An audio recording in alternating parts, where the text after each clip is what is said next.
Axé da Macumba! Sejam todos muito bem-vindos a mais um episódio do Macumba do Titões, o melhor programa de entretenimento apresentado por um preto macumbeiro que você vai encontrar nessa internet. Se você duvida disso, com certeza você está errado. E primeiramente eu já queria pedir para vocês, já começa se inscrevendo nesse canal, já compartilha esse vídeo com aquela pessoa que tem que entender um pouco mais da nossa ancestralidade, aquela pessoa que você está falando asneira por aí. Tu já manda esse vídeo para ele e fala aqui, ó, um vídeo bom para você estudar aqui um pouquinho aqui, ó, conhecimento levado para você. Já se inscreva no canal, compartilha, curta. Se tiver aparecendo aqui um botão de hypar, já não esqueça de hypar esse vídeo, porque eu fiquei um negócio aí de problemas com o editor, né? Porque acho que editor é o meu karma nessa encarnação. Aí, fiquei um tempão aí sem postar, então o YouTube não entrega já na mesma proporção que antes. Então, você hypando esse vídeo vai me ajudar muito. Ah, Luiz, como é que eu consigo te ajudar de outras formas? Tá aqui o Apoia-se Macumba do Titões pra você já se inscrever com o cartãozinho de crédito do seu papai. Do seu papai não, porque senão vai parecer que é uma criança, mas eu sei que você às vezes aí também tá no negócio aí do desemprego que tá foda. Então já pede aí, pai, ajuda nós pra gente, levantar essa macumba aí e ajudar esse canal a continuar fazendo esse trabalho maravilhoso na sua vida, que é levar conhecimento e sorrisos no teu rosto toda semana. Hoje o programa, queria muito trazer essas pessoas que estão me ajudando, inclusive, muito na minha vida nesse momento, que é um momento também de conhecimento, de desprender de alguns dogmas e conceitos que às vezes são enraizados aqui desde o início, quando a gente é introduzido nesse mundo que diz que é laico, mas na verdade é bem cristão e opressor. Então eu queria aqui, tô com dois convidados maravilhosos que eu queria que eu vou deixar que eles mesmos se apresentem para vocês, para a gente começar esse programa já aqui, ó, naquela energia abençoada de Exu. Boa tarde a todos. Boa noite, não sei que horas vocês vão estar assistindo aqui, mas, primeiramente agradecer aí ao Luiz, a Simone pelo convite. É um prazer enorme estar falando sobre a nossa religião, sobre a espiritualidade, sobre a Quimbanda, né? Para quem não me conhece, eu sou Tata Inganga Quilões Baé, sacerdote do Templo de Quimbanda Mata Escura, aqui em São Paulo, na Zona Norte. Venho aí de um caminho dentro da Quimbanda já de estudos há 20 anos. O Templo de Quimbanda Mata Escura já é fundado aí há quase 15 anos. Esse ano vai fazer 15 anos. Então tem umas coisinhas para contar aí para vocês. Eu sou Tata Sete, sou sacerdote também de Quimbanda, feito no Templo de Quimbanda Mata Escura. Tata Baie, meu mestre, e eu tô nessa caminhada aí com ele já há 8 anos. Meu conhecimento não é perto do Baie, mas a gente tá aí para esclarecer o que a gente puder, para desmistificar um pouco a Quimbanda, o maior número de pessoas tenham acesso e aprenderem um pouco mais. Isso que eu acho que é isso que é o mais importante desse programa, que eu queria muito fazer, que é desmistificar a ideia que eu tenho certeza que você está assistindo agora tem sobre a Quimbanda. A não ser que você já seja da Quimbanda, que aí também você já desmistificou há um tempo, né? Tá na nossa frente aí, parabéns pra você. E antes pra gente começar em Alto Astral, Simone, como é que você tá, meu anjo? Tô bem. E aí, pra gente já começar naquela energia Alto Astral, Simone já vai puxar um ponto pra nós. Oi, me disseram que essa casa ia cair. Oi, me disseram que essa casa ia cair. Mas ela é madeira que não dá cupim. Mas ela é madeira que não dá cupim. Oi, me disseram que essa casa ia cair. Oi, me disseram que essa casa ia cair. Mas ela é madeira que não dá cupim. Mas ela é madeira que não dá cupim. Já trazendo aqui uma boa energia, que esse ponto foi bom pro canal, hein? Porque muitos acham que o canal acabou. E aí é mostrar que esse canal não caiu. Nosso problema é editor. E procrastinação também da minha parte. Eu né? não ia te dedurar dessa forma. Né? Eu gosto de ser Mas, honesto. Eu gosto de ser honesto com o meu público. Meu público tem que conhecer as minhas falhas também. Ele acorda tarde. Vamos começar então esse papo. Eu não sei, pelo menos eu tinha essa dúvida, porque eu já tinha visto o nome Quimbanda tanto com Q como com K. E aparentemente tem diferença quando muda essa letra. E qual que seria essa diferença? Bom, Quimbanda com Q e com K. Vamos lá. A Quimbanda com K, ela vem da língua Banto, da língua africana Banto. E quando eles vêm para o Brasil e a Quimbanda começa no Brasil, o que foi feito? Foi pego a palavra Banto e usado na religião brasileira. A Quimbanda com K, ela tem um significado na língua Banto, que é aquele que cura. A base fundamental para a Quimbanda do Quimbanda, né, africano, é aquele que cura, que é a Quimbanda com K. Não, é a dúvida de muita gente, né, Luiz? Essa questão de quimbanda com QU, de quimbanda com K. Surgiu até um termo uma vez de quiumbanda, né? Que é a linha do que faz só o mal e tal. E que é mentira, né? Quimbanda, a primeira palavra vem do quimbundo, né? Mais precisamente do ovibundo, que são duas palavras unidas. É o ki e o umbanda.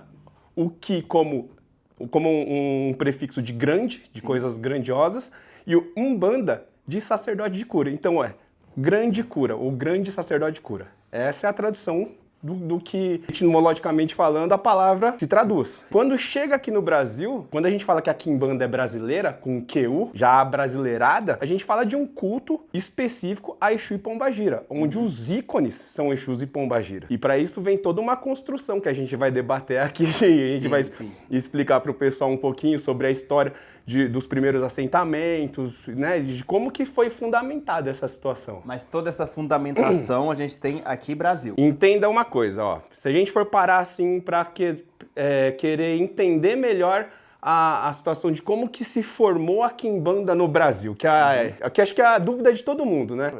A quimbanda, primeiramente, ela não é a esquerda da Umbanda, ela não é o culto de catiço do candomblé, né? Apesar de bebermos de uma mesma fonte quando no quesito que se trata assentamento. Mas assim, pra gente entender melhor essa fundamentação de assentamentos de Exu, que pra gente na quimbanda é um pacto com a entidade, eu preciso ir lá atrás, onde a base histórica é dos povos bantus, onde eles cultuavam ancestrais já, certo? E ali começa no culto de Ilundu, na África. Do culto de Ilundu, os negros ali, os primeiros africanos a aportarem aqui por meio do sistema, né, de escravização, foram os povos bantus, e eles trouxeram aqui essa cultura mais forte de culto aos ancestrais, coisa que os povos iorubás não tinham, né, não tem. Por conta disso, o primeiro culto a se organizar aqui no Brasil é o culto de Cabula, onde o culto de Ilundu, lá na África, já era ser feito com cortes, com sacrifícios, com menga, com sangue, né, ofertados numa pedra.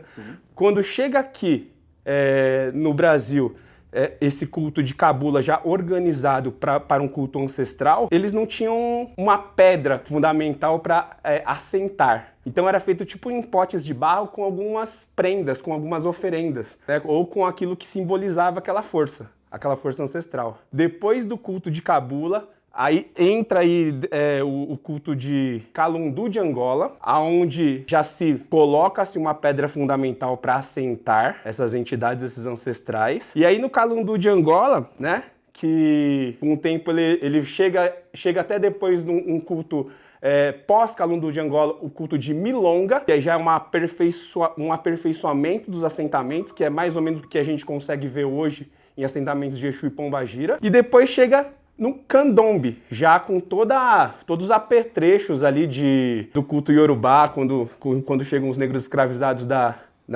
dos povos iorubás e tudo mais, e dá o que a gente entende hoje como os assentamentos de Exu e Pombagira dentro do candomblé. Então assim, existe essa trajetória de assentar ancestrais que vem sim de origem africana, mas quando a gente começa a cultuar nesses assentamentos um culto específico a Exu e Pombagira, a gente fala, é fundamentação brasileira. Que né? a necessidade de se adaptar. Né? Exatamente. Que a gente tinha aqui, basicamente.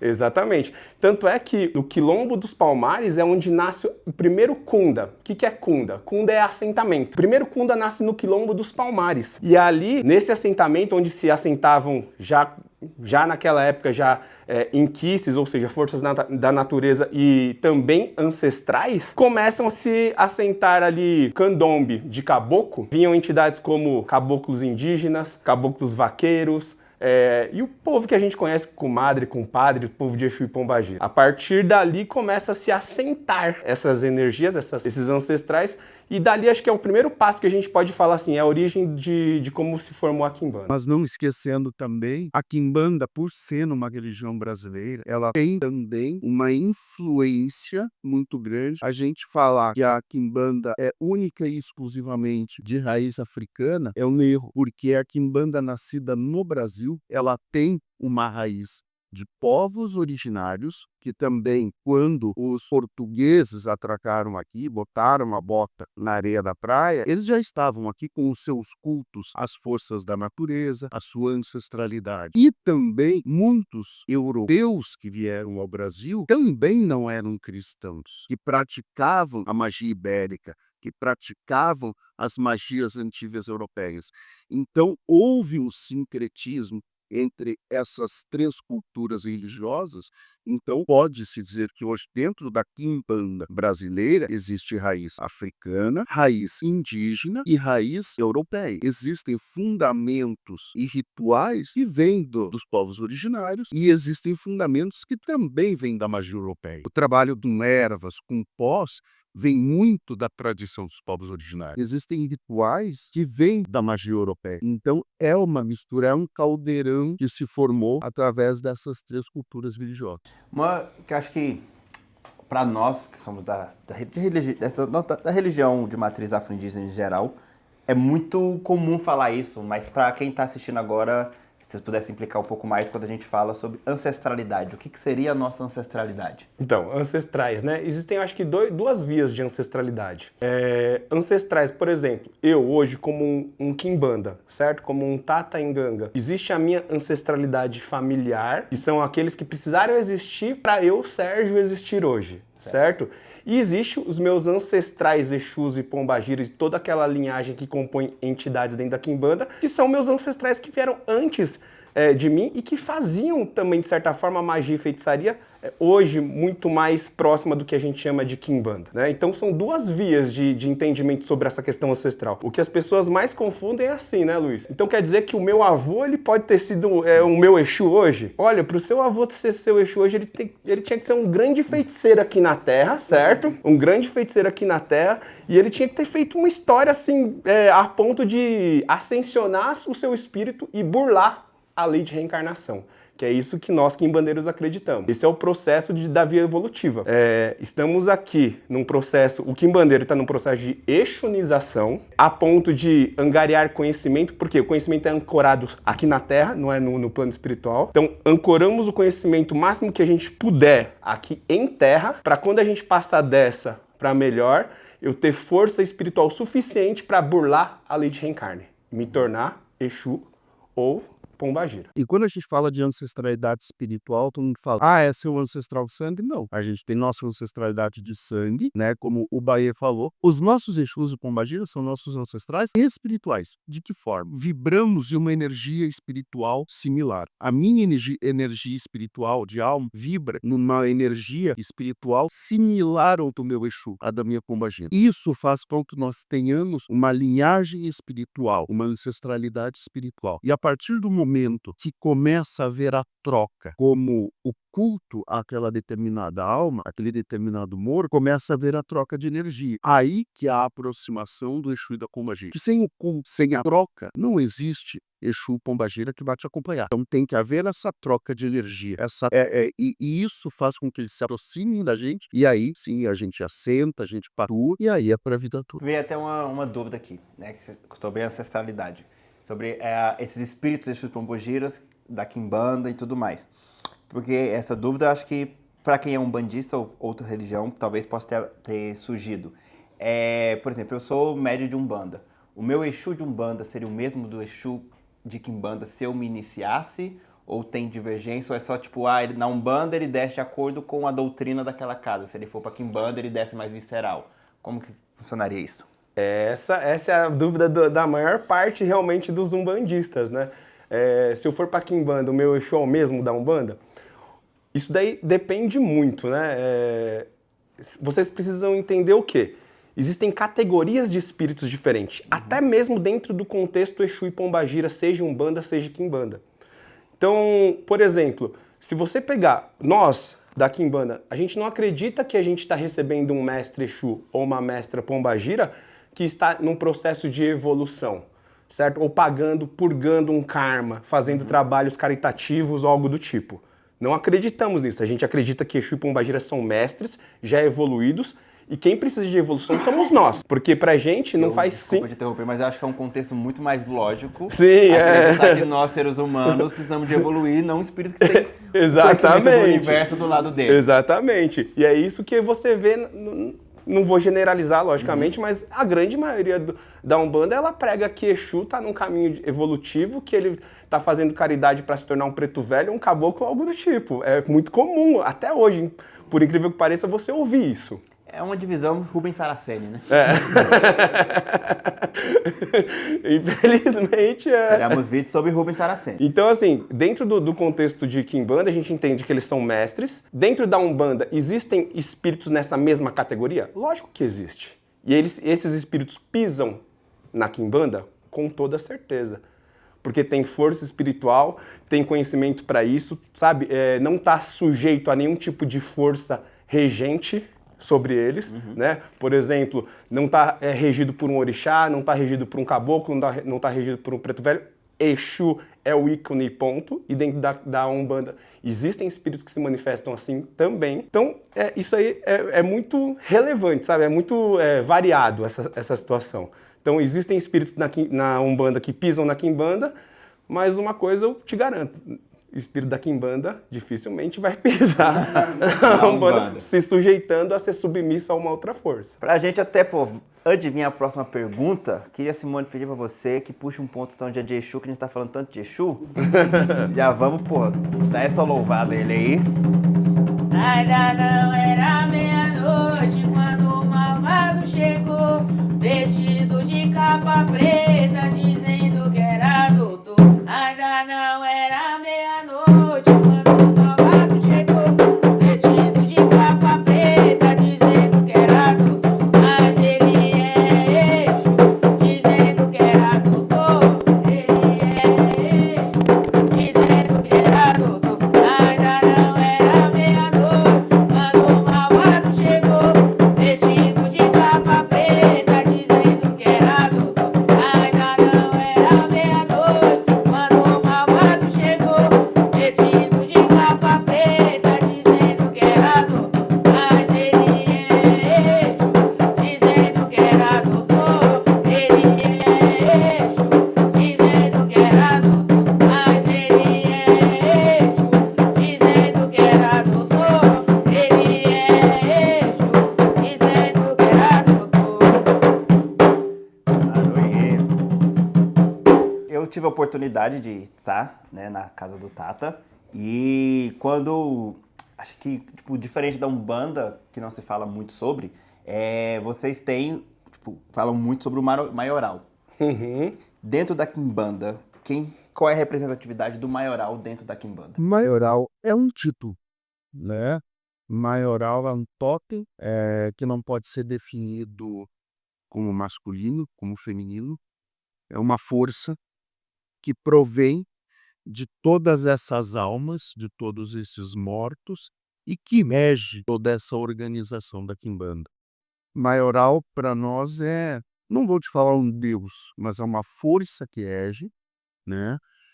E o qual cultuamos, o qual tem faces, diferentes forças, e que é impossível existir Quimbanda sem o culto ao maioral. E maioral é a dúvida da maior parte até dos quimbandeiros, né? Que eu acho que não entendem muito bem o que é. Quando a gente coloca assim que maioral é um título, eu entendo que existem várias forças regendo esse título, né? Então assim, se a gente for pegar a massa de energia caótica emanada pelos seres humanos e pela espiritualidade. E essa massa caótica é uma massa que tem força, diz respeito à resistência, até mesmo de cultos antigos, ou seja, que resistiram à ideia do embranquecimento das religiões, afro, indígena. E essa massa caótica que vem de toda essa essa gama de força que resiste até hoje para proteger ou para falar em nome dos bruxos e antigos feiticeiros dos nossos povos de Exu e Pombagira, é o que a gente pode chamar de maioral. Então, maioral não é um ser em específico, é um conjunto Maioral é um de... título. É um título. Ah. É um título. E aí, desse conjunto de força, a gente pode catalogar. Por quê? O ser humano, ele precisa disso, né, Luiz? Ele precisa catalogar as coisas para entender, porque senão ele não Sim. entende. Pra mim, esse maioral Né? sempre foi tipo, uma entidade em específico. Normalmente o pessoal fala maioral é Lúcifer, maioral é o diabo, é o Satanás, né? Não, maioral é um título onde dentro desse título maioral a gente tem energias que a gente pode catalogar como maioral Lucifer, maioral Astarote, maioral Beelzebu, né? Cada um com o seu arquétipo, com a sua qualidade. Que se for pra falar o que é maioral é o título da resistência dos antigos bruxos e feiticeiros, pra prevalecer nos dias de hoje. Até bom pra falar algo assim que acredito que a Quimbanda, assim como todas as religiões de matriz afro-indígenas, não acredita no conceito diabo como os cristãos. Exatamente. Quando a gente fala Lúcifer, isso aí, não é esse que o seu pastor tá te falando, não, tá, paixão? Até mesmo esses nomes são utilizados justamente como forma de resistência ao cristianismo, certo? Sim, com certeza, com certeza. Até porque se as pessoas elas estudarem, né, Luiz, qual que é da onde vem a palavra Lúcifer, que vem do latim de lux, enferro, portador da luz. Quem que era a divindade Lúcifer antigamente? Antes do que a Bíblia fala hoje do anjo caído, que é uma mentira deslavada, logicamente. O que acontece quando dois povos eles entram em guerra? Então a gente tem o povo A e o povo B. Os dois povos entraram em guerra numa disputa de território. O povo A, que a gente vai chamar de cristianismo, venceu o povo B, que eram os pagãos. Por quê? Tinham alto poder de fogo, tinham mais soldados e uma guerra injusta, certo? Os cristãos chegaram nos povos pagãos e falaram assim: o meu Deus é o Deus verdadeiro, o seu Deus é fraco. Porque se o seu Deus fosse bom, ele protegia o seu povo. Então, existe essa opressão em cima dos pagãos e vai se apagando e demonizando as divindades deles, que eram o quê? Lúcifer. Quem era Lúcifer, o portador da luz? É o Deus Sol, aquele que irradia a luz para existir vida na Terra. Né? Beelzebu vem de Baal Zevut, né? Vem de duas divindades, uma cananeia e a outra fenícia, onde tem toda uma história, tipo até uma guerra entre esses dois povos pagãos que disputavam, o seu Deus é igual, se eu não me engano, os cananeus, eu não vou lembrar, mas era assim, os cananeus eles tinham o Deus mais limpinho, porque cremavam as suas oferendas nos altares, e os fenícios eles arriavam as suas oferendas em montes abertos e deixavam expostos. E eles deixavam as suas oferendas expostas, né? Então dava mosca. Então os cananeus chegavam para os fenícios e falavam assim: o seu Deus é sujo, o seu Deus é podre, né? Ele dá mosca, dá bicho, o meu é limpinho. E aí dessa união desses dois povos nasceu Beelzebu, né? O senhor das moscas, e uma série de outros termos que veio depois disso. Mas também, quando chega o cristianismo, invade aquele território, coloca-se ali como um Deus não protegeu o seu povoado, e assim todas essas divindades pagãs, que eram deuses antigos, foram demonizados. Então é isso que acontece dentro da história aí. Tá bem simples que diz: os deuses dos vencedores viram deuses. Os deuses dos vencidos viram demônios. Foi assim ao longo de toda a história. Né? Porque quando a gente fala de... Basicamente é aquilo, né? A história é contada pelos vencedores. Exatamente. Porque a gente vem falar de cristianismo, vamos lá, 2025 anos, nascimento de Cristo.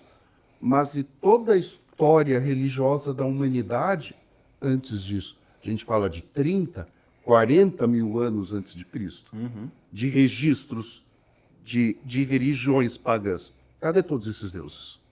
Cadê todos esses totens? Cadê todas essas cursas? Foram demonizadas. Entre elas, divindades africanas, divindades egípcias, de todos os tipos de cultura pagão.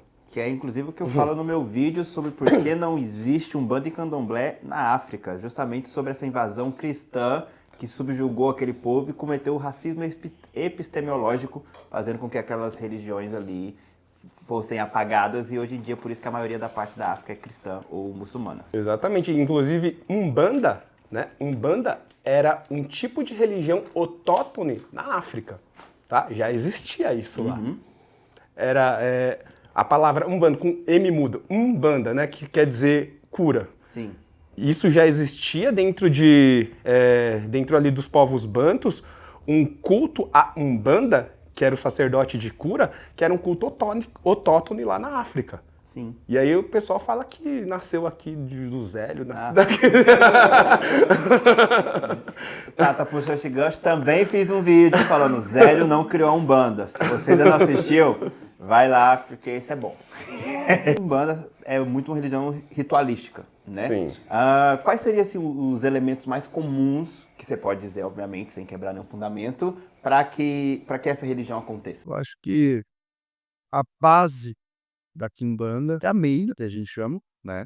O sangue, a força vital, não há como... A gente até acabou vendo, há uns tempos atrás, aí uma quimbanda baseada no leite, somente na erva. A gente acha que não existe a possibilidade de se fazer quimbanda sem amêndoa, sem sangue. Acho que é o elemento primordial na quimbanda é esse, e às vezes tem muitos outros. E aí, até que eu falo do próprio cristianismo, você pega a Bíblia, Deus pedia bota. Deus pediu o frio de Abraão, depois falou, é brincadeira, sacrifica agora aquela cabra para mim. É exatamente isso mesmo. E essa questão, né, dos elementos que a quimbanda utiliza. A quimbanda, né, é um culto de cheiros, é um culto de cores, é um culto de, sabe, de visceral. Então, erva, incensos, folhas, mengo, sangue, né, o sacrifício animal, todos eles são importantes para o culto de quimbanda. As favas, né, igual, se você for pegar assim, a quimbanda, ela é uma formação de cultura dos povos originários indígenas, dos povos africanos ali, bantus e yorubás, até porque culto ancestral, ele nasce dos povos bantus, mas o termo Exu vem do Yorubá. Há toda aquela magia de pontos riscados, de pontos cantados, de invocações, que vem de origem também europeia, né? Da magia europeia, da alta magia, de magia cerimonial, entre outras ritualísticas. Então, assim, a quimbanda é um culto que envolve ele é muito rico em elementos, mas é um culto simplório de se tocar. Muitas vezes a gente conversa entre a gente, muitas vezes as pessoas acham que para você resolver uma questão, você vai procurar quimbanda, vai ser feita uma coisa mirabolante, uma coisa extremamente complexa. Lógico, tem nos trabalhos mais complexos, mas muitas vezes uma erva, um pó, uma vela vai resolver aquela questão e você não vai precisar montar algo extremamente complexo. Tem a parte complexa, mas há a simplicidade que você vai encontrar na natureza, você vai encontrar numa raiz, você vai encontrar num pó produzido em quimbandeiro. Então a quimbanda é muito ampla. Até porque, se a gente for colocar assim, o ofício do quimbanda, a gente pode até comparar com o ofício do xamã. Porque o que é o xamã? O xamã é aquele que utiliza de forças da natureza que estão ao seu redor geograficamente falando e faz cura, faz magia, faz feitiçaria com aquilo. O quimbanda é esse xamã dos povos de Exu e Pombagira, né? Que pega ali, às vezes, um obi, um orobô, que pega ali uma ave, que pega ali uma erva que nasce ali na região, que pega terra, pedras e faz a sua feitiçaria. O quimbanda, ele não deixa também de ser um xamã, trazendo aí até a cultura indígena aí para esse contexto. E procure pessoas com responsabilidade que sabem fazer. Não vai inventar de fazer coisas vendo um vídeo da Márcia Sensitiva na internet, não, paixão. Se passarem que come pedra, sabe o que tem, né? Pode dar muito ruim. Aí depois vem correndo, Tata, me ajuda. Principalmente mais a quimbanda tem muita questão do assentamento de Exu, que você falou no início sobre o exemplo.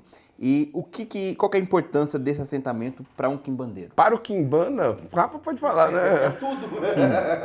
Para o quimbanda, o assentamento é a representação do pacto que você fez com o seu Exu. É no assentamento que você pactua com aquela entidade. Literalmente, o que é um assentamento, se a gente for colocar no contexto teórico? Assentamento é a reunião de elementos daquele reino de Exu, daquele espaço sagrado de Exu, que eu coloco num vaso, num caldeirão, onde eu abro um portal de acesso à força. Direto com o Exu. Sua diretamente com o Exu. E eu pactuo, né, com esse assentamento. uma dúvida, então, acredito também, de vários umbandistas sobre, como você falou, o assentamento é um portal de conexão direto com o meu Exu. Tá a força dele ali. A força dele tá ali, certo? Esse assentamento só pode, qualquer pessoa pode ter? Tem que ter num lugar específico? Não, só pode ter dentro da tua casa de oração, não pode ter dentro da sua casa que você mora. Tem essas distinções para vocês? Na quimbanda a gente tem muito claro. O assentamento é responsabilidade do médium. Na quimbanda não tem esse negócio de, vamos assentar o seu Exu, sua Combagi, mas vai ficar aqui no templo para o sacerdote tomar conta. Não. A ligação é sua com o Exu, não é do sacerdote com o Exu ou com a Combagi. Então a responsabilidade de alimentar, de cuidar, de tratar bem aquela força é sua, você vai levar para sua casa, com as ferramentas que você precisa para cuidar do seu assentamento. Porque o seu assentamento não tem nada a ver com o sacerdote. Ele fez a sua pactuação com o seu Exu, com a sua Combagi, mas aquilo ali é seu, é a sua ligação, é o seu aprendizado com o Exu Combagi. O sacerdote não tem nada a ver com aquela entidade. Então a gente acha absurdo esse negócio de segurar o assentamento do filho na casa. Isso é para escravizar o médium na casa, né? E a gente, lá pelo menos lá no templo, a gente não faz isso. Quando é assentado, fornece-se as ferramentas para que o médium, que o filho da casa, possa cuidar da sua... Até como eu acho complicado, é um ponto positivo, a gente está cada vez mais falando sobre isso, mas gera as modinhas. Então, só para deixar claro pro pessoal aqui, por exemplo, você entrou porque entrou no hype, eu quero ser quimbandeiro. A gente sabe que tem, infelizmente. Fez seu assentamento. Qual que é o risco que essa pessoa pode ter, energeticamente falando, se, sei lá, começou, viu, daqui um ano é complicado demais, não quero mais, quero me livrar, quero alguma coisa assim. Isso daí é uma situação que realmente, infelizmente, pela popularização da quimbanda, acontece cada vez mais. Lá em casa, por exemplo, para você ter um assentamento de Exu, primeiro que você precisa entender que você precisa se iniciar na quimbanda. Eu não vou fazer um assentamento do seu Exu da sua pombageira sem você se iniciar. Por quê? A partir do momento que você tem um assentamento de Exu não é você ir no pet shop e comprar um cachorrinho pra você cuidar, né? Então, assim, e aí, tipo assim, Tata, eu preciso alimentar meu Exu, o senhor corta, eu não posso cortar. Não, se você quer ter um assentamento, você vai ter o assentamento junto com as suas responsabilidades. Na iniciação, você recebe uma mão de corte, né? O famoso axé de faca, que tem gente falando que não precisa hoje em dia, mas... mas dá uma outra entrevista essa daí, só disso aí, viu? Teremos parte 2 da vida, né? Tem também, você recebe um oráculo, que é para saber quais os caminhos que você deve ter com o seu assentamento. Então, assim, a iniciação da quimbanda te faz um bruxo, um feiticeiro completo para você cuidar do seu assentamento. Então, por isso que eu falo, qual que é a importância disso pro médium? Assentamento é para a vida toda. Eu costumo ensinar lá em casa que é como se você gerasse um filho. Não dá para enjoar do filho no meio do caminho e largar na estrada, entendeu? É para essa vida toda, é um pacto que você faz. Aí a pessoa fala assim, mas se eu desfizer do meu Exu, ele vai ter retaliação, né? Ele vai me castigar, ele vai me punir. Você já sabe que é um pacto e você já sabe que vem de responsabilidade. Não é que Exu vai bater em você, vai brigar ou algo do tipo, mas Exu simplesmente dá um passo atrás, agora é por sua conta, se vira. E é nessa hora que começa a acontecer as coisas. A gente que sabe que isso As pessoas precisam entender, portanto, pacto. Pacto não é brincadeira, não é pet. Pacto é para a vida toda. Gera responsabilidade e obrigações. Né? Como o Bahia falou, lá no tempo de Quimbanda Mata Estuda, não se assenta sem se iniciar. Você precisa se iniciar. E uma iniciação é uma escolha pessoal, né? A gente vê aí um monte de sacerdote falando, você tem caminho para Quimbanda, você não tem. Não. Quimbanda é escolha. É escolha de vida pessoal, única e exclusiva da pessoa. É uma escolha que você faz para a sua vida. A partir do momento que você faz uma escolha para a sua vida, você tem que estar ciente que isso vai gerar responsabilidades e obrigações. Foi até bom, quando você fala sobre escolha pessoal, aí vem até, nem tá roteirando uma pergunta mais particular minha aqui assim, como conhecendo cada vez mais, eu falei, pô, Kimbanda me atraiu muito. Porém, minha rotina, você sabe como é que é, tá tipo, sempre viajando, então é possível se iniciar sem estar constante frequentando, por exemplo, a casa, ou não? Para se iniciar, não, você tem que estar iniciado, mas você tem que estar aqui nos trabalhos, bonitinho, não funciona desse jeito, como que seria? Com certeza, né? Kimbanda, primeiramente. Kimbanda é um culto individual, certo? Você não faz Kimbanda para os outros, você faz Kimbanda para você. Você começa assim. Sim. Né? Se os outros vierem um dia pedir auxílio, uma consulta ou algo do tipo, você exerce o ofício do Kimbanda. Mas Kimbanda você faz para você. E é um culto totalmente individualista. Nós nos reunimos em grupo num terreiro para aprender uns com os outros. Né? Eu costumo falar assim que a gente faz uma Kimbanda ainda hoje, a moda antiga, que é o quê? Ali, na família Matsukura, a gente nos reúne, o Tata, ele é sacerdote, ele tem total condição de iniciar outras pessoas, de fazer firmezas, de assentamentos para outras pessoas, total condição, como sacerdote. Mas ele ainda frequenta lá em casa, por quê? Quando ele se reúne, a gente aprende junto. É literalmente como os antigos falavam, Kimbanda se aprende com conversa no pé do ouvido do Exu, e pé no chão terreiro. Não, você não é obrigado a estar ali no terreiro sempre. As suas conexões podem ser muito bem feitas na casa de vocês, junto aos seus assentamentos. Vocês precisam ter responsabilidades de fazer a manutenção do axé daquele assentamento. E quando, porventura, o Luiz, que viaja muito, quando estiver aqui em São Paulo, dá um pulo lá no terreiro, vamos, né? Pisar ali no chão de Exu um pouquinho. Mas não é uma obrigatoriedade. É um caminho solitário, né? O caminho do Kimbandeiro é o caminho solitário. Porque, lógico, como o Bahia falou, não se aprende Kimbanda na internet, não se aprende Kimbanda em livros, se aprende Kimbanda aqui. Não deveria se aprender nada, nem Kimbanda, nem Umbanda, nem... Se você for pensar, hoje existem várias linhas de Kimbanda, né? Cada uma com seus fundamentos. Uma Kimbanda malay, uma Kimbanda Mussurumim, pegue 2 terreiros de Kimbanda Congo-Angola, mesma linha, mas são ramificações e famílias diferentes, vão ter fundamentos diferentes. A gente pratica uma Kimbanda luciferiana. Você pegar um outro terreiro de Kimbanda luciferiana, vai ter fundamentos diferentes da nossa casa. O que eu sei de Kimbanda não vai ser aqui na casa do outro, vai servir na casa do Bahia. Que foi com ele que eu aprendi. Ele aprendeu com meu avô, que é o pai dele na Kimbanda, que aprendeu com outro, que aprendeu com outro. E isso vem de uma ramificação familiar. A gente fala familiar, a família ali da Kimbanda, né? De tempo. Então, não se aprende em livro, não se aprende em internet. Se aprende na fala, né? Se aprende oralmente. Sim. E a conexão você pode aprender no seu assentamento que você tem na sua casa. Aprende muito também com a sua entidade. Você vai desenvolver, riscar o ponto do seu Exu, não vai ser o Bahia que vai te ensinar. Vai ser na sua conexão com a sua entidade. Às vezes eu estou lá meditando, firmando minhas entidades, ele vem, tal feitiço, assim, assim, assado. Falou, opa, tá, vamos anotar. Anotei. Bahia, olha aqui, olha esse feitiço aqui que o seu 7 me passou. Pô, tá correto, tem fundamento. Isso vira um feitiço da família. Sim. Não vai servir da outra família. A questão é assim, né? Você pratica Kimbanda solo, Luiz. A conexão é você com o seu mestre, você com a sua mestra, os ensinamentos, tudo aquilo eles vão te passar. O que o Kimbanda precisa, a pessoa que escolhe o caminho da Kimbanda precisa é o quê? No início, um sacerdote para falar assim, olha, esse caminho é certo, esse caminho não é. E é só isso. O sacerdote é literalmente isso dentro da Kimbanda. Aquele que vai te direcionar, e só. Ele não vai te dar conselhos. Eu costumo falar que sacerdote Kimbanda não é pai de santos.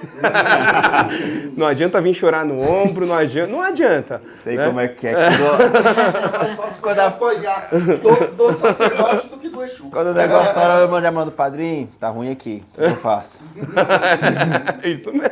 Mas literalmente é isso, tipo, você, no caminho da Kimbanda é um caminho solo, onde você aprende com os seus mestres, e se você tiver dúvida sobre aquele aprendizado com o seu mestre, você consulta o seu tata, certo? Ou a sua mama, para te dar orientação só sobre aquilo que o seu mestre passou. Eu acho que agora que foi uma dúvida também minha, como a gente lida com o mundo espiritual em si, cada religião tem uma ideia, um conceito sobre vida pós-morte, como seria esse mundo espiritual. Na Quimbanda, qual que seria a visão dessa vida pós-morte? Bom, primeiro, a Quimbanda ela acredita em reencarnação, né? Mas a gente vê a reencarnação como uma escravização. Basicamente, morreu, chegou lá, paga, manda de volta, vai lá, manda de volta, reencarna, vai ser escravizado de novo. É como o Baê já falou, a gente busca o conhecimento em vida para essa exunização, para quando morrer, a gente burlar, como tem, por exemplo, no budismo, né? A roda de Samsara, né? Que a roda de Samsara reencarna, reencarna, reencarna, reencarna. Não, a gente quer parar. A gente quer viver naquele mundo. O sistema de reencarnação, né? Pra gente é um sistema escravista por quê? A gente não consegue visualizar, por mais que seja minúscula o sistema evolutivo dentro da reencarnação pra gente. Por quê? Não existe a evolução, Luiz, a partir do momento que você encarna e esquece de tudo. Se é pra aprender, se é pra mim corrigir um erro que eu cometi no passado, eu tenho que aprender nessa vida, por que raios o que a gente chama de, né, o que vocês chamam de Deus, faz a gente reencarnar e esquecer? Parece que ele tá brincando, como se a gente fosse marionetes ao bel prazer dele. Então, pra gente, é ofensivo esse sistema de reencarnação. Então, a ideia é nos fortalecermos na energia de Exu e Pombagira, que foram mestres que conseguiram, através do seu poder e energia espiritual, burlar a lei de reencarne e hoje se tornam entidades, Exus e Pombagiras, brilhando um outro plano, uma outra dimensão, fora do sistema de reencarnação. A nossa ideia é essa, fazer o mesmo caminho de Exu e Pombagira para burlar esse sistema e viver em outra dimensão. É a questão assim, eu afirmo lá até em aula, né, para os meus alunos, eu falo assim que Exu e Pombagira, a gente sabe que são entidades, são seres que já tiveram reencarnados na Terra, mas cultuamos como divindade. Faz jus até a história dos assentamentos aqui que eu comentei aqui no começo do vídeo. Eu costumo dizer, se me perguntam, Rafael, o que é seu Deus? Meu Deus é meu Exu, não é Pombagira. Ponto final. Porque no momento que eu precisei, quem tava ali era seu Sete da Lira, era seu Tranca-Rua. Meu Né? Deus é meu Exu, não foi pra Deus que eu orei no meu maior momento de dificuldade. Foi pra Exu. Até porque a gente vê esse Deus cristão como um Deus escravizador, que pune. Sim. Né? É o primeiro testamento, o Antigo Testamento, então, que eu digo.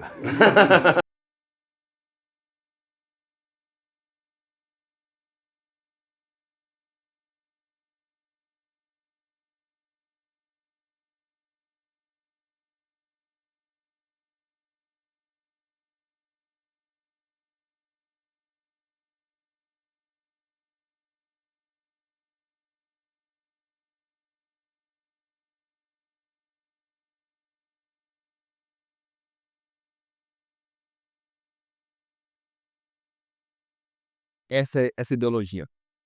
Bom, primeiro que a gente não acredita na lei do retorno, né? A gente acredita em algo diferente. Lei da ação e reação, né? Toda ação vai gerar uma reação do lado. Primeiro ponto. A gente não acredita naquela rede do retorno cristã, de que a pessoa me fez mal, uma força divina vai descer e punir aquela pessoa por aquilo que ela está me fazendo. Jamais. Senão não teria tanto estuprador, pedófilo, político, ladrão por aí, que estariam sendo punidos por uma força divina. Né? Então, lei da ação e reação. A questão do bem e do mal, a gente não vê também essa forma do bem e do mal. A Quimbanda ela é amoral. Não existe o bom e o mal, o certo e o errado. Existe o justo. A questão da amoralidade, ela não pode ser confundida com imoralidade. São duas linhas muito tênues, que têm que ser muito bem observadas. Quimbanda é amoral e não imoral. Não a questão de amoral e imoral, assim, às vezes as pessoas não entendem a diferença, né? Quando eu coloco um prefixo a no moral, eu tô falando que é não moral, eu não tô falando que é imoral ou contra a moral. Então são conceitos totalmente diferentes. Sobre essa situação aí, essa questão de bem e mal, aí eu tenho uma opinião particular e eu tenho uma opinião que eu propago lá no tempo. A minha opinião particular em relação ao bem e mal é literalmente uma criação do cristianismo para manipulação em massa de um sistema maniqueísta. Ponto. certo? A partir do momento que eu tenho um Deus e um diabo, e essa guerra, ela é eterna, eu angario mais fiéis pra mim, que necessitam de um padre ou de algum sacerdote para boicotar, para burlar as questões de mau comportamento que eu tenho, né? Então, para mim, é uma questão de sistema de manipulação. A verdadeira questão da Quimbanda sobre bem e mal é assim, não existe bem e mal. O que existe é a intenção da pessoa. Que hoje, infelizmente, a Quimbanda, até hoje, ela é conhecida como a magia negra, a feitiçaria negativa, aquilo que faz o mal, né? Só que não. A maioria, posso colocar assim pra vocês que 99,9% dos trabalhos que realizamos na Quimbanda são trabalhos de cura, são trabalhos de prosperidade, são trabalhos de sorte no amor. Entenda como não é amarração, é sorte no amor. Porque às vezes você precisa de uma energia de fora. Porque é aquele velho ditado, né, Luiz? Tem gente que tem o dedo podre pra relacionamento. Muito.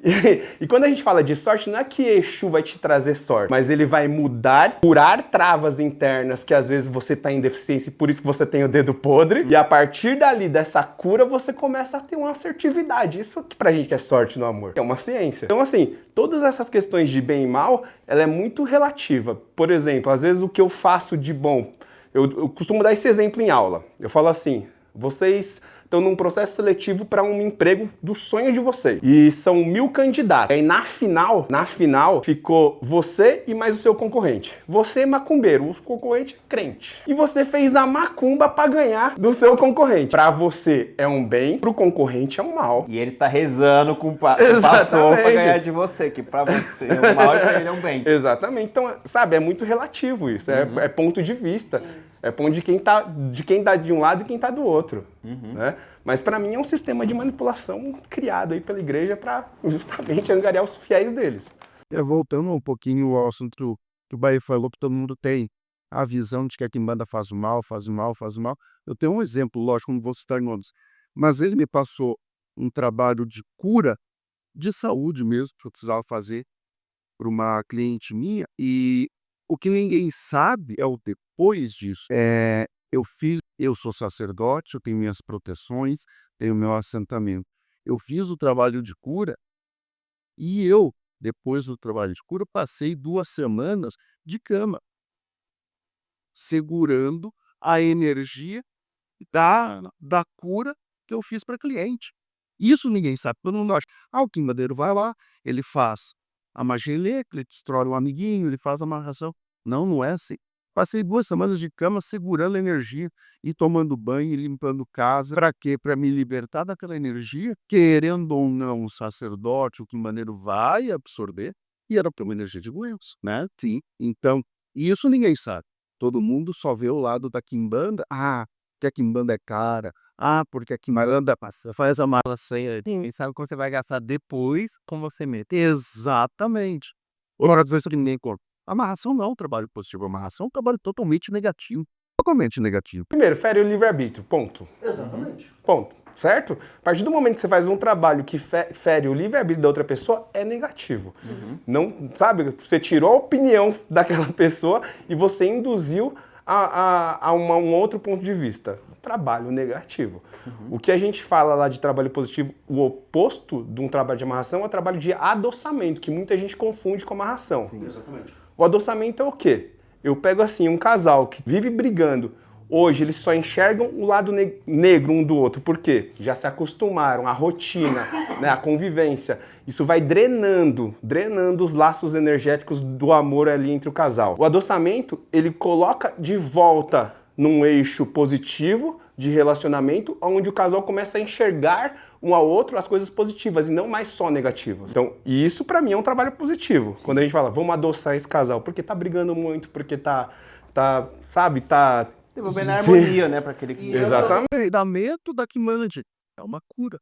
Sim. É uma cura para aquele casal. É o ofício do Quimbanda. Exatamente. É a mesma coisa. Vamos fazer um trabalho de atração financeira, um trabalho de abertura de caminhos. Ele também não deixa de ser um trabalho de cura. Porque muitas vezes aquela pessoa tem um caminho aberto, ela tem as oportunidades, mas é o íntimo dela que não permite que ela trilhe esse caminho. Então precisa ser procurado. Exatamente. Porque o Exu abre as portas, abre, auxilia, sim. Mas quem vai trilhar esse caminho é a pessoa.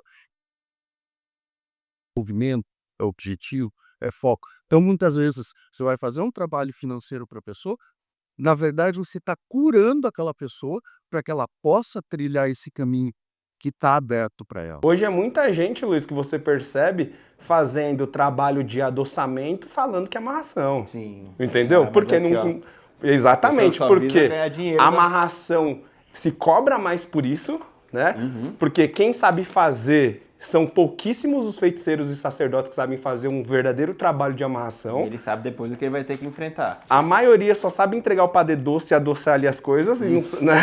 A grande maioria, e fala que aquilo é uma amarração para cobrar mais. Né? Eu já vi fora de cliente me mostrando, falando, não, porque eu fiz amarração com determinado sacerdote. Falei, tá, mas você presenciou? Não. Ele me mandou foto, me mostrou. Eu falei, tá, deixa eu ver. É um alguidar com uma farinha doce, uma vela em formato de órgão sexual masculino, uma vela em formato de órgão sexual feminino, ali amarrado, um melzinho em cima. Se ele soubesse qual é o processo de uma amarração, o Bahia já deu um exemplo. Ele já fez trabalho de amarração, ele teve que arriar 14 trabalhos. Não é Exatamente.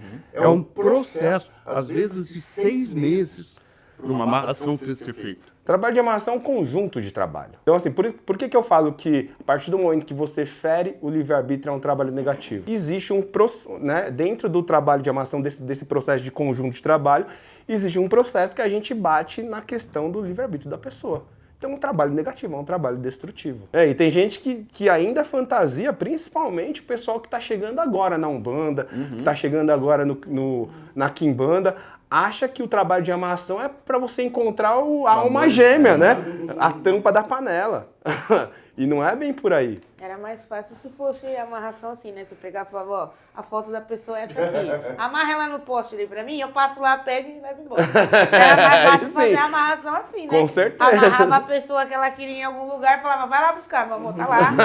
Pode ir lá pegar. Qual que é a maior mentira que você acha que o pessoal conta? A maior mentira ou a maior desinformação que o pessoal sai falando aí na internet, tanto de Exu quanto de Quimbanda, que agora você queria desmistificar? Que acho que uma mensagem, tipo, de desmistificar algumas coisas que o pessoal pode contar que você vê como negativo. Que a Quimbanda só faz mal. Que a Quimbanda é do diabo. Que mata a criancinha. Mata a criancinha. Isso não existe. É um preconceito absurdo que se tem da Quimbanda. E eu acho que tudo isso foi criado porque a Quimbanda sim é um culto de resistência, é sim um culto de oposição a tudo aquilo que é imposto, a todos aqueles dogmas, imposições sociais, imposições religiosas, imposições morais que são impostas de cima para baixo por esse Deus cristão, por essas religiões que controlam as massas, que controlam o ser humano e regram tudo aquilo que a pessoa deve fazer ou não para controlar, para escravizar. Então, a Quimbanda ela se opõe a tudo isso, ela confronta tudo isso. Como os nossos ancestrais espirituais fizeram lá no passado e foram escravizados, foram torturados, foram assassinados em nome desse Deus cristão. E a gente se opõe a tudo isso e bate sim de frente em relação a tudo isso.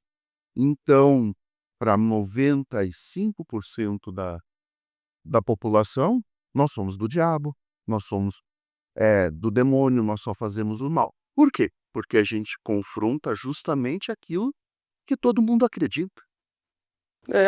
Acho que assim, em relação aí à Quimbanda, são muitas as coisas, porque, vamos colocar assim, antigamente, década de 60, década de 70, nós quimbandeiros já fomos considerados, na época, os boçais da magia. A gente tinha um título pejorativo, onde se falava que matava criancinha, se comia carne de cadáver, né, pra angariar força pra Exu.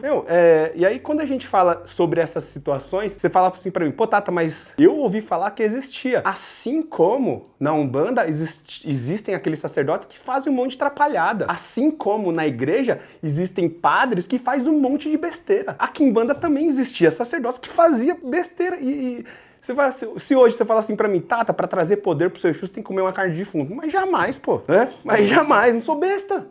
Né? Sabe, as pessoas, elas fogem do bom senso. Quando a gente fala, tipo, quimbanda pra quimbandeiro, a gente não tá falando quem é mais ousado, quem é o mais bruxão, quem é o mais demonião. Não, a gente tá falando quem é mais... quem tem mais bom senso que os outros. Quem é mais espiritualizado, quem realmente entende sobre a feitiçaria, sobre a magia, que não precisa ser um boçal pra tá fazendo os trabalhos de quimbanda, né, que eu faço hoje. Então acho que a maior visão negativa que a quimbanda tem traz desse contexto. Né, de como a gente era chamado antes. De verdade, ô Luiz, quando o pessoal fala assim, a quimbanda faz isso, faz aquilo que é algo absurdo, que é algo bizarro, muitos quimbandeiros batiam no peito, mesmo não fazendo, falavam assim, não, eu faço mesmo, não é pra você. Aí nasce o termo, quimbanda é pra quimbandeiro, ponto. Pra separar. Essa casca. Pra separar. Pra criar essa casca. Isso foi uma das formas que os terreiros antigos encontraram para não serem invadidos pela polícia na época e quebrar tudo que tinha lá de quimbanda. Porque era literalmente para eles um culto a Satanás, ao diabo. Então eu acho que muitos dos termos pejorativos que a quimbanda tem hoje vem justamente mais por proteção, por falar assim, eu sou do diabo mesmo, não mexe comigo. Exatamente. Não entra no meu templo. Do que propriamente dito falar assim, não, a gente toca o terror. Mentira! Mentira! A gente costuma dizer também, tem aquela, porque Exu não é o diabo. A gente fala, não, Exu é o diabo sim. A gente fala, você cultua o Satanás. Cultua. Porque a gente quer essa casca. A gente quer separar. Não é que a gente quer, a gente precisou. A gente precisou. Para se proteger. Para se proteger, literalmente para se proteger. E infelizmente, Luiz, para se proteger até dos próprios... das próprias pessoas que cultuam também o culto afro-ameríndio brasileiro. Porque hoje, pro crente, o umbandista, o candomblessista, o quimbandeiro, é tudo do diabo. Sim. Agora, pro umbandista, o quimbandeiro que faz o mal. Pro candomblessista, o quimbandeiro que faz o mal. Pro umbandista, o candomblé que mata galinha. E a gente mesmo não consegue se entender. Sim. Só que viemos de uma mesma origem, certo? Viemos de uma mesma origem. É uma briga infantil. E uma briga que não é nossa, é uma briga que foi imposta imposta a gente por quem é cristão.